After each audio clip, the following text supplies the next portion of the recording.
নতুন বৰ অসম শীৰ্ষক আমাৰ কৰ্মী সভা জোন ৱাইজ কৰ্মী সভা আজি আৰম্ভ কৰিছোঁ। আজি দিনৰ শুভ আৰম্ভণি আমি আকাশী গংগা মন্দিৰত আহি প্ৰভু ঈশ্বৰলৈ আমি নিজৰ প্ৰাৰ্থনা আগবঢ়াইছোঁ। প্ৰাৰ্থনা কৰোঁ শান্তি সম্প্ৰীতিৰ বাবে, প্ৰাৰ্থনা আমি কৰিছোঁ সমন্বয়ৰ বাবে, প্ৰাৰ্থনা আমি আগবঢ়াইছোঁ ভাতৃত্ব ভাৱ লৈ।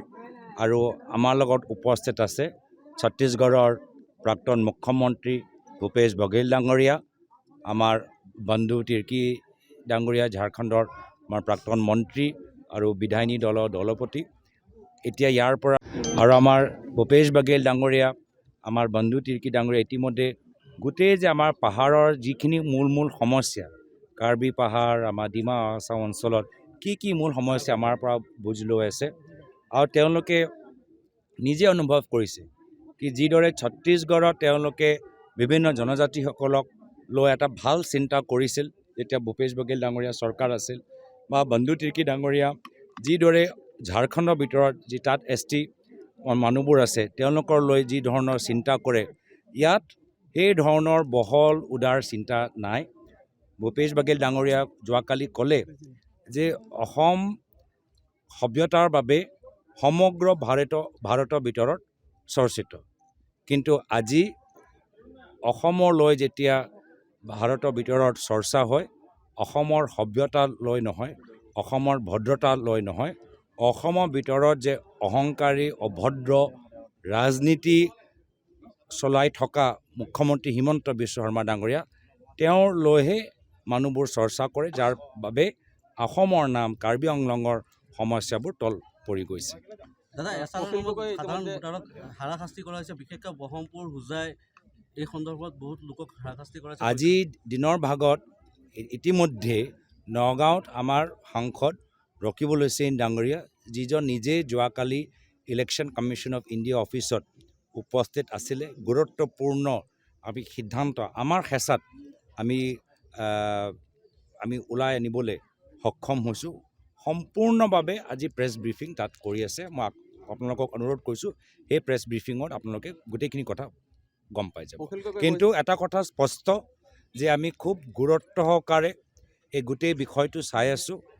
চৰকাৰী BLO ওপৰত হেঁচা দিয়া গৈছে যে তেওঁলোকে 2-3 দিনৰ ভিতৰত 5,000, 6,000, 10,000 মানুহৰ হিয়াৰিং লওক। 2-3 দিনৰ ভিতৰত 10,000 মানুহ হিয়াৰিং এজন BLO কেনেকৈ ল'ব পাৰে কওকচোন? পচিবলে নহয়। এজন ডক্টৰে 10,000 পেচেণ্ট 3 দিনৰ ভিতৰত চাব নোৱাৰে, এজন চৰকাৰী BLO কেনেকৈ গম পাব? কামখিনিতো একেই।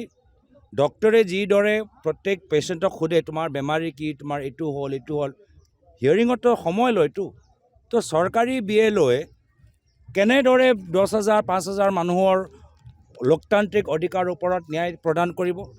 তেতিয়া ন্যায় নহ'ব। যদি প্ৰক্ৰিয়াৰ ভিতৰতে ইমান অন্যায়, এতিয়া সাধাৰণ মানুহে ন্যায় কেনেকৈ লাভ কৰিব? তো আমি বাৰম্বাৰ কৈছোঁ এইটো উচিত হোৱা নাই। নিয়ম আমাৰ অসমৰ মানুহবোৰ নিয়ম পালন কৰিবলৈ, নিয়ম মানি চলিবলৈ প্ৰস্তুত হৈছে, কিন্তু নিয়মৰ এটা প্ৰক্ৰিয়া থাকে, এটা প্ৰচেষ্টা থাকে। আৰু কাৰ হেঁচাত এই 5,000, 10,000 এই যে শ্লিপবোৰ গৈছে, কাৰ হেঁচাত? বিজেপি দলৰ BLA হেঁচাত, বিজেপি দলৰ কৰ্মীৰ হেঁচাত। আৰু বহুত মানুহখিনিতো অভিযোগো দাঙি ধৰিছে যে আমি দিয়াই নাই। তো তেওঁলোকে নামেই দিয়া নাই আৰু তাৰপিছতো কমপ্লেইন গৈছে।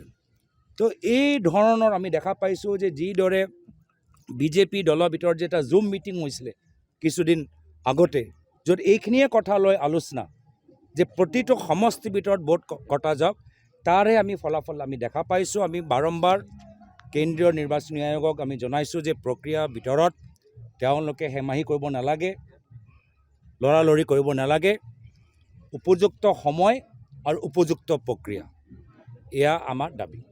অখিল গগৈ ইতিমধ্যে তেওঁ কৈছে যে তেওঁ কংগ্ৰেছৰ ব্ৰেণ্ড এম্বেচাডাৰ আৰু তেওঁ এইবাৰ কংগ্ৰেছৰ টকা দিব লাগিব। আপোনালোকে আমাৰ ৰাজীৱ ভৱনত দেখিছে কিমান ভিৰ আহিছে, তাতকৈ আৰু ডাঙৰ ব্ৰেণ্ড এম্বেচাডাৰ কি হ'ব পাৰে? এতিয়া কংগ্ৰেছৰ যি ভিৰ ৰাজীৱ ভৱনত আহি যিদৰে মানুহবোৰ হাজাৰ মানুহবোৰ আহিছে, আমাক বঢ়াবলৈ হ'ল তাৰিখটো। গতিকে এতিয়াই কৈছে কি নহয় আমি এই SR কামত ব্যস্ত হৈ থাকিলেও আমি এতিয়াও দিবলৈ বিচাৰোঁ। তো ৰাজীৱ ভৱনত যে কংগ্ৰেছ কৰ্মীসকলৰ ভিৰ সমাগম আমি দেখা পাইছোঁ। মই প্ৰদেশ কংগ্ৰেছৰ ফালৰ পৰা আমি জ্যেষ্ঠসকলে আমাৰ কৰ্মীখিনিক ধন্যবাদ জ্ঞাপন কৰিছোঁ। সমগ্ৰ অসমৰ ভিতৰত চৰ্চা যে ৰাজীৱ ভৱনত কেনেকুৱা এটা त्योहार দৰে এটা পৰিৱেশ, আনন্দ এটা পৰিৱেশ, সাহসৰ পৰিৱেশ, এটা সুবাৰ্তা আমাৰ কৰ্মীখিনি দিব পাৰিছে। আমাৰ অসমৰ কংগ্ৰেছৰ কৰ্মী হ'ল আমাৰ কংগ্ৰেছ দলৰ মূল ব্ৰেণ্ড এম্বেচিডাৰ। আমি যথেষ্ট আমি চিন্তা প্ৰকাশ কৰিছোঁ। কাৰিগাঁৱত যি ঘটিলে আমি যথেষ্ট দুখিত। আমি সকলৰ প্ৰতি আমি সমবেদনা জ্ঞাপন কৰিছোঁ। শান্তিৰ বাবে আমি আহ্বান জনাইছোঁ। চৰকাৰে উচিত তদন্ত কৰক, যিসকল দোষী তেওঁলোকে শাস্তি লাভ কৰক, আৰু আইন শৃংখলা আমি বেয়ালৈ যাব নালাগে। আমি অসমৰ ভিতৰত সকলৰ মাজত আজি মই ক'লোৱে আৰম্ভণি যে আমি প্ৰাৰ্থনা কৰোঁ সমন্বয় পক্ষত, আমি সমন্বয় শান্তিৰ পক্ষত আছোঁ, আৰু আমি দুখিত যে আমি কিছুমান ব্যক্তি তেওঁলোকৰ প্ৰাণ হেৰুৱাবলৈ। আজমল সাহেবে কৈছিলে তেওঁক ৰাজ্যসভাত মানে কংগ্ৰেছে সমৰ্থন দিব লাগে, এই বিষয়ে আপোনালোকৰ মতামত কি? আপুনি যিহেতু খবৰ মানে আমি আগতে আমাৰ ভূপেন বৰা ডাঙৰীয়া কৈছে, মই তেখেতৰে শব্দ মই দোহাৰিছোঁ। তেওঁ কৈছিল যে কংগ্ৰেছৰ UDF দলৰ মাজত তালাক হৈ গ'ল, তাৰপিছত আৰু কি হৈ গ'ল। থেংক ইউ, ধন্যবাদ। মিছলীয়া মুখ্যমন্ত্ৰীৰ কথা কোন ক'লে জানে? স্যার বিগত 20 বছর ধরে আজমলের দখলত আছে বিনা কান্তি, এবার কংগ্রেসে প্রার্থী দিব নাকি? আমি কংগ্ৰেছৰ আমাৰ এবাৰ বিনা কান্দিত আমাৰ জয় নিশ্চিত। ধন্যবাদ। যিকোনো খবৰৰ বাবে যোগাযোগ কৰক আমাৰ এই নম্বৰত 9181 307 221।